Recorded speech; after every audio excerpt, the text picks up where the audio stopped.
El reino de Dios y el reino de los cielos. Capítulo 25. La entrada al reino de los cielos. Segunda parte. Visión en el alma humana. La oración de Pablo no solo estaba encaminada a nuestro espíritu humano, sino que el espíritu en él también estaba preocupado por nuestra alma. Y al continuar su oración añade: para que alumbrados los ojos de vuestro corazón, sepáis cuál es la esperanza a que Él os ha llamado, y cuál es la riqueza de la gloria de su herencia en los santos, y cuál la supereminente grandeza de su poder para con nosotros los que creemos, según la operación del poder de su fuerza, que hizo operar en Cristo, resucitándole de los muertos y sentándole a su diestra en los lugares celestiales, por encima de todo principado y autoridad y poder y señorío, y sobre todo nombre que se nombra no solo en este siglo, sino también en el venidero.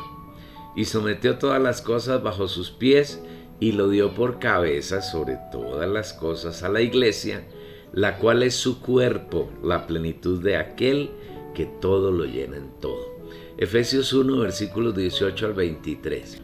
Una vez que en nuestro espíritu hemos alcanzado sabiduría, revelación y conocimiento de nuestro Señor, se requiere un segundo paso consistente en tener luz en nuestro corazón, o como dicen algunas versiones al español, alumbrando los ojos de vuestro entendimiento. El entendimiento está en la mente humana y la mente hace parte del alma. Entonces, después de que tenemos revelación en nuestro espíritu, es necesario que tengamos visión, luz en nuestra alma. Alumbrar tiene que ver con luz, y la luz hace referencia a ver, a tener una visión. La luz hace referencia a la persona de Dios, porque Dios es luz. Dios es luz y en Él no hay ningunas tinieblas. Primera de Juan 1, versículo 5. Si hay revelación en nuestro espíritu, pero no hay visión en el alma, la revelación se vuelve irrealizable, no es práctica, no tiene fruto, no podemos crecer mediante ella.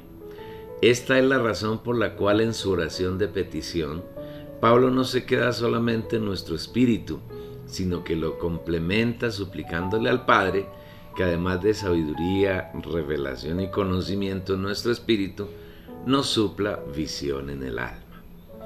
Nótese con cuidado el orden del proceso. Todo empieza en nuestro espíritu humano, donde Dios como espíritu es uno con Él. En otras palabras, todo se origina en Dios. Una vez que hay sabiduría, revelación y conocimiento en nuestro espíritu, viene la visión en el alma. Puede suceder que hay visión en el alma sin revelación del espíritu.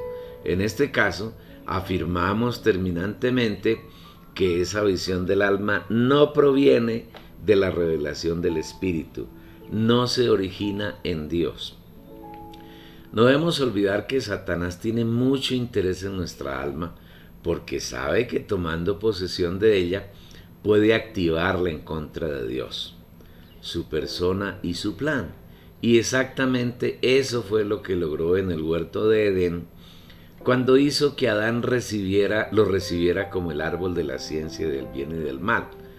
Desde entonces Satanás entró en el alma del hombre y tomó posesión de ella para gobernarlo y hacerlo enemigo y opositor de Dios. A pesar de que Dios vino a morar en el espíritu de los creyentes, hay una lucha diaria, una guerra espiritual, porque Dios quiere tomar posesión del alma de sus hijos, pero Satanás se resiste a abandonarla, quiere mantenerla como trinchera para batallar contra Dios, para oponerse a Él y para damnificar su plan.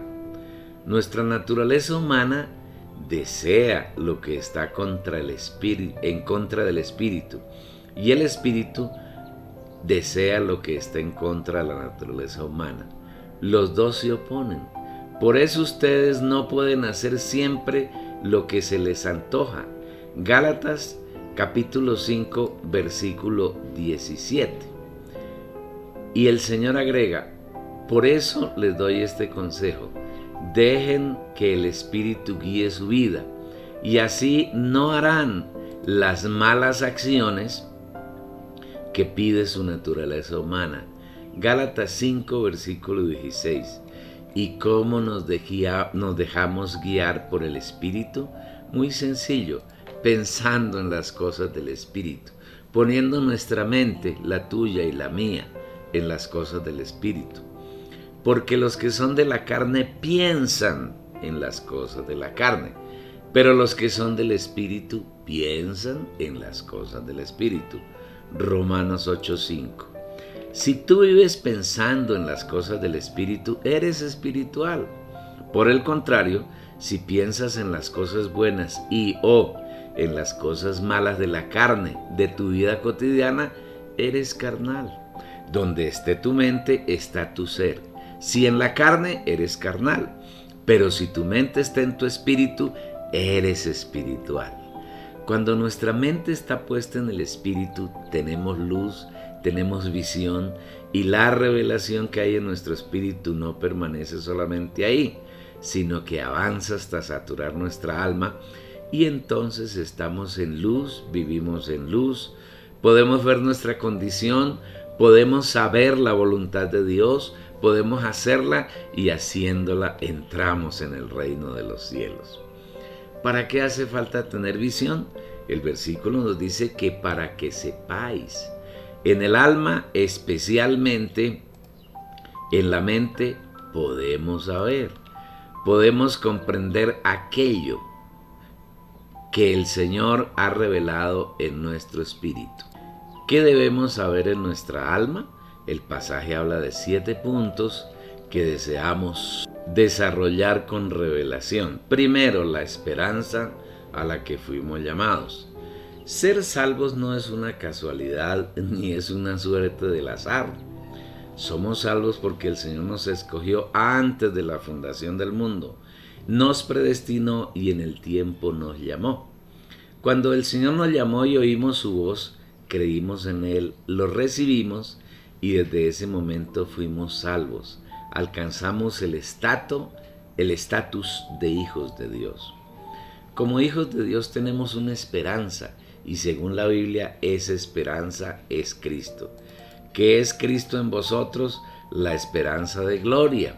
Colosenses 1, versículo 27. ¿Qué quiere decir que Cristo es en nosotros la esperanza de gloria? La gloria es la expresión de Dios en nosotros. Dios nos ha llamado para que nos llenemos plenamente de Él y lo expresemos. Cuando expresamos a Dios lo glorificamos. La gloria de Dios es su expresión por medio de nuestro ser. La esperanza que todo creyente genuino debe tener consiste en que su ser completo, espíritu, alma y cuerpo, sea totalmente saturado con las riquezas de Cristo, a tal grado que Él sea plenamente expresado por su medio. Para eso debemos trabajar y para ello debemos vivir en esta tierra. Nuestra esperanza es ser llenos del Señor y expresarlo plenamente en nuestro vivir. El deseo de Dios es que lo expresemos, así como Jesús lo expresó en los días de su carne. Por eso el Señor en su oración de Juan 17 exclamó: yo te he glorificado en la tierra, acabando la obra que me diste que hiciese. Versículo 4. Segundo, las riquezas de la gloria de su herencia en los santos. Nuestro Dios es muy rico. Todo lo que Él tiene alcanzado son sus insondables riquezas. Y esas riquezas son nuestra herencia y esa herencia está en su gloria. Para lograr el disfrute de las insondables riquezas que Dios nos ha preparado, debemos aprender a penetrar en la esfera de su gloria. Recordemos que la gloria de Dios es el ámbito en que Él vive y para poder ser alumbrados acerca de la gloria podemos apreciar lo que nos dice la Biblia en Apocalipsis 4. Este capítulo comienza diciendo que Juan, después de haber visto lo tocante al Padre, al Espíritu y al Señor Jesucristo y de haber recibido las 7 cartas que el Señor le ordenó escribir al ángel de cada una de las 7 iglesias que estaban en Asia, cartas que hablan principalmente de la degradación de la iglesia, miró y vio una puerta abierta en el cielo. Después de esto miré, y he aquí una puerta abierta en el cielo. Apocalipsis 4, versículo 1. Adicional a la visión de la puerta abierta en el cielo, Juan oyó una voz que lo invitaba a subir para que le fuesen mostradas las cosas que sucederían después de las que había visto. Y la primera voz que oí, como de trompeta hablando conmigo, dijo: sube acá, y yo te mostraré las cosas que han de suceder después de estas. Apocalipsis 4, versículo 1. Inmediatamente Juan entró en su espíritu y en ese ámbito vio todo lo que él describe en Apocalipsis 4 y 5, que corresponde al ámbito de la gloria de Dios. Y al instante yo estaba en el espíritu. Apocalipsis 4, versículo 2. Juan fue un ser humano como nosotros y un escogido de Dios, lo mismo que nosotros, lo cual nos hace creer que lo que vio Juan nosotros podemos verlo, y lo que él hizo igualmente podemos hacerlo nosotros, porque como él somos hijos de Dios, Dios mora en nosotros y podemos vivir en él. En el ámbito de la gloria de Dios, lo primero que vemos es su trono, que es a la vez un trono de gracia, de justicia y de gobierno. Y he aquí un trono establecido en el cielo. Ese trono no está vacante, sino que Dios está en él, y la actitud de Dios en el trono es de sosiego. Él está sentado, no está de pie, no está caminando, no hay en él ninguna señal de afán o de angustia. Por el contrario, está satisfecho y reposado. Y en el trono uno sentado. Apocalipsis 4, versículo 2. Qué delicia entrar en ese ambiente de la gloria de Dios. En él todo es remanso, todo es paz, todo es armonía. No hay ningún afán ni sobresalto. En ese ámbito debemos vivir todos los hijos de Dios, y especialmente quienes estamos siendo preparados para entrar en el reino de los cielos. Gracias al Señor, gracias Señor por tu bondad al darnos tantas riquezas. A continuación, el Señor desea mostrarnos sus características en un lenguaje que es difícil de traducir al lenguaje humano, porque al vivir en esta carne aún tenemos muchas limitaciones en la comprensión que podemos tener de las cosas divinas. Pero el Señor en su misericordia nos da sabiduría y revelación y luz para que podamos comprender algunos de sus misterios. La primera descripción que nos da Juan acerca de quien está sentado en el trono es que su apariencia es de piedra y de jaspe, de piedra de jaspe y de cornalina. Y el aspecto del que estaba sentado era semejante a piedra de jaspe y de cornalina. Apocalipsis 4:3. La semejanza es el reflejo de la constitución interna, de lo que una persona es en su esencia, y aquí Juan dice que la apariencia del que estaba sentado en el trono era de jaspe. El jaspe es una piedra que se encuentra en la naturaleza y es de una belleza sin igual. Tiene una inmensa variedad de colores y en ocasiones esos colores están mezclados y tiene vetas que le dan una belleza única. Tales colores son amarillo, marrón, verde, rojo y negro. Cada color seguramente tiene un significado especial que no vamos a descubrir aquí. Lo que sí podemos decir es que en Cristo Dios se vistió de naturaleza humana y en su humanidad pasó por un proceso de transformación hasta que llegó a ser una piedra preciosa, apta para la edificación de la Nueva Jerusalén, que es la consumación última del plan de redención de Dios para el hombre. Este Jesús es la piedra menospreciada por vosotros los edificadores, la cual ha venido a ser cabeza del ángulo. Hechos 4, versículo 11. Debemos aclarar que la Nueva Jerusalén no es una ciudad de una calle, sino que es un estado en el que Dios y los hombres que Él seleccionó para hacer los suyos están totalmente mezclados y unidos entre sí orgánicamente, hecho que se logrará cuando el tiempo llegue a su fin y regrese la eternidad. Dios ahora está en su trono, vestido de humanidad totalmente transformada, apta para su edificación. Si observamos la constitución de la Nueva Jerusalén en Apocalipsis, encontramos que alrededor de ella hay un muro muy alto y ese muro es de jaspe. Tenía un muro grande y alto con 12 puertas. El material del muro era de jaspe. Apocalipsis 12, versículos 12 y 18. El muro grande y alto tiene como objetivo impedir que cosas extrañas entren en el ambiente que circunda el muro. En la Nueva Jerusalén solo puede existir la naturaleza divina de Dios y la naturaleza humana regenerada, transformada y conformada. En ella no puede haber nada inmundo, nada que tenga que ver con Satanás ni su reino de tinieblas, y mucho menos con el viejo hombre que es la naturaleza humana caída y mezclada con Satanás. Dios totalmente mezclado con el hombre es el muro que repele la entrada de cualquier naturaleza distinta. Infortunadamente este muro hizo falta en el huerto de Edén, donde Satanás penetró y corrompió la raza humana. Nada de corrupción habrá en la Nueva Jerusalén. En segundo lugar, de jaspe es el primer cimiento de los 12 cimientos que tiene el muro que circunda la Nueva Jerusalén. El primer cimiento era jaspe. Apocalipsis 2:21, versículo 19. El cimiento de un muro le da fortaleza y estabilidad. Todas las piedras preciosas que hacen parte de los cimientos del muro se refieren a la obra transformadora que Dios como el Espíritu Santo ha realizado en sus hijos.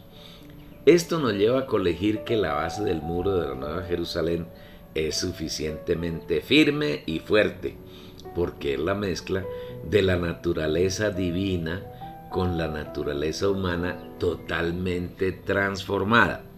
En tercer lugar, el resplandor de la Nueva Jerusalén, aunque está hecha de oro, perlas y piedras preciosas, es de piedra preciosísima de jaspe, pero a la vez es transparente como el cristal, indicando que no hay en ella ninguna mancha y nada extraño a la naturaleza de Dios. Y su resplandor era semejante al de una piedra preciosísima, como piedra de jaspe, diáfana como el cristal. Apocalipsis 21, versículo 11. Esta es la apariencia de Dios que está sentado en el trono, que está en la gloria, la piedra de jaspe. Pero además de la apariencia de jaspe, también es de cornalina. Y esta es una piedra preciosa que tiene un color rojo anaranjado muy parecido a la carne. Ella representa los pasos que Dios tomó en Cristo para redimir al hombre, tomando carne y sangre. Y de esa manera poder morir en la cruz, donde derramó su sangre, es decir, su vida humana, para eliminar todas las cosas inmundas que Satanás había inoculado en el hombre. Hoy, en el trono de Dios, en el cielo, se encuentra consumado ese proceso de redención que elimina todo obstáculo y nos permite participar en plenitud de la gloria de Dios. El trono que Juan vio en Apocalipsis 4 es el trono de gracia y es el trono de gloria, donde están todas las riquezas que Dios posee y que son nuestra herencia, nuestro disfrute. A ese trono podemos acercarnos permanentemente y vivir allí disfrutando de todo lo que Dios es, tiene y ha logrado. Todo lo que Dios es: justicia, santidad, vida, amor, luz, soberanía. Todo lo que Dios es nuestra herencia para disfrutar permanentemente a fin de que podamos ser su gloria, su plena expresión. Todas las virtudes humanas que Dios ganó en Jesús, como bondad, paciencia, longanimidad, mansedumbre, humildad, gozo, fidelidad, dominio propio y muchas más, son las riquezas de Dios, las cuales en la medida que las disfrutamos como nuestra herencia, nos van haciendo uno con Él, hasta que estemos completamente saturados y podamos disfrutar de ese trono en el que está sentado, porque en Él seremos totalmente uno con el Señor.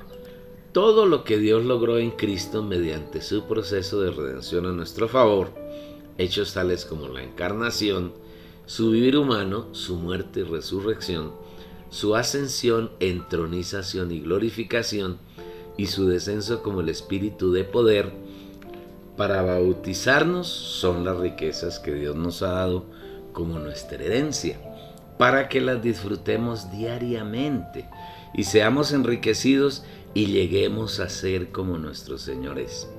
Son tantas las riquezas que Dios ha instaurado como nuestra herencia que tenemos que exclamar lo dicho por Juan al final del Evangelio, las cuales, si se escribieran una por una, pienso que ni aun en el mundo cabrían los libros que se habrían de escribir. Juan 21, versículo 25. Alrededor del trono de Dios hay un arco iris cuyo aspecto se asemeja a la esmeralda. Y había alrededor del trono un arco iris semejante en aspecto a la esmeralda. Apocalipsis 4, versículo 3. Este no es un arco iris natural, porque el arco iris natural tiene por lo menos 7 colores. Pero el arco que está alrededor del trono de Dios tiene un solo color, verde esmeralda.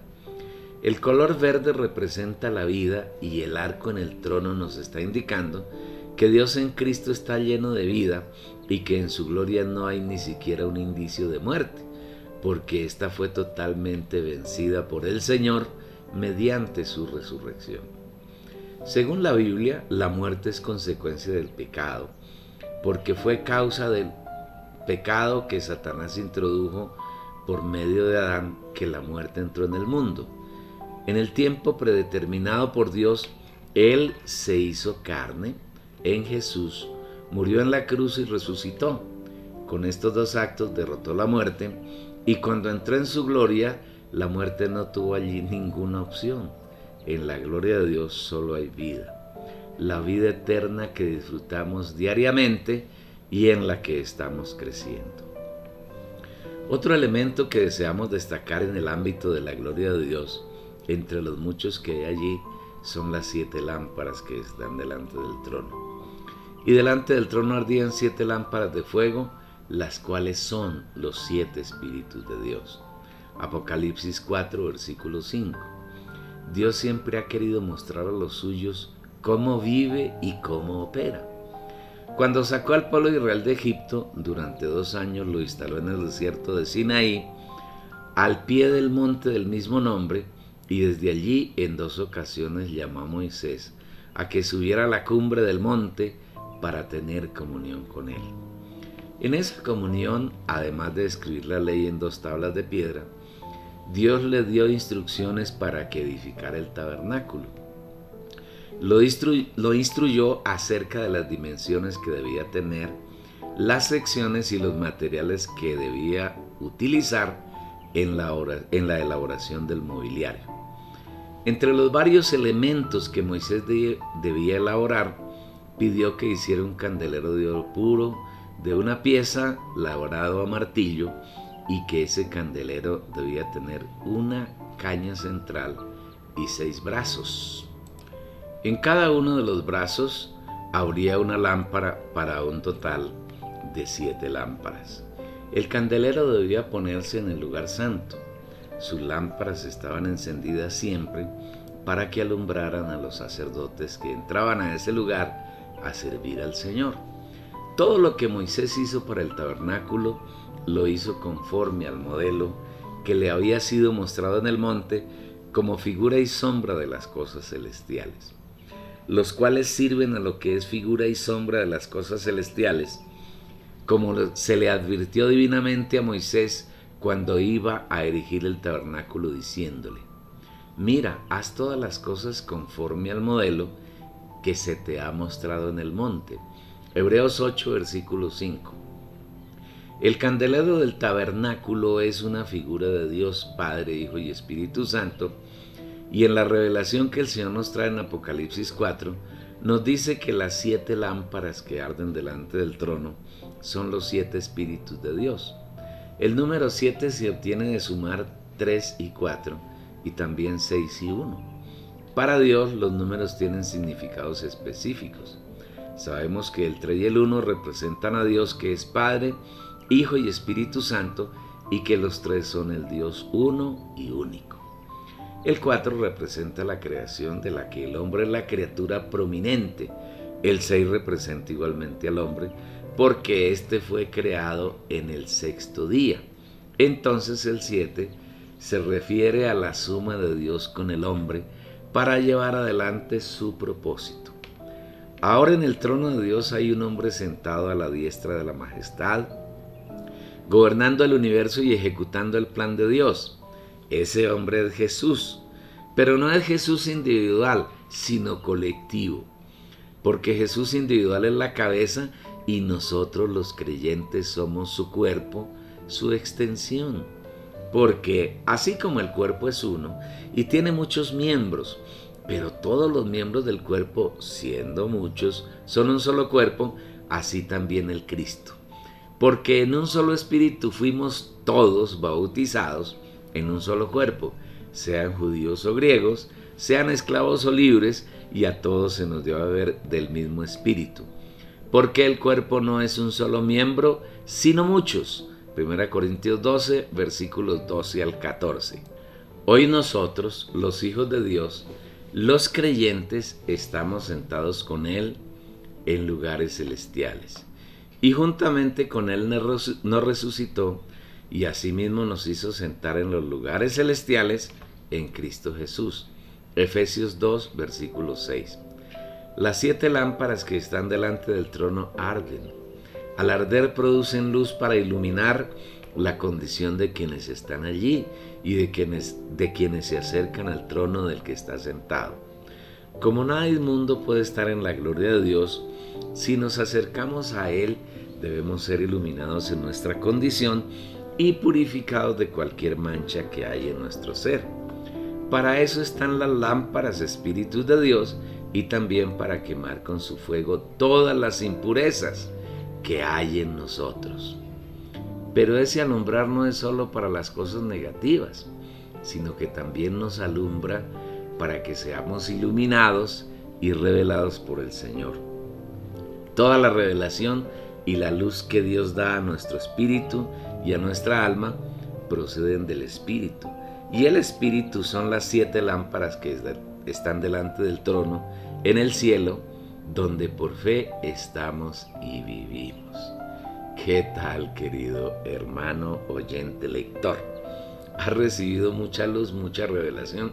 Yo aún la estoy recibiendo al grabar este capítulo. Qué delicioso estar en el Señor y vivir en Él.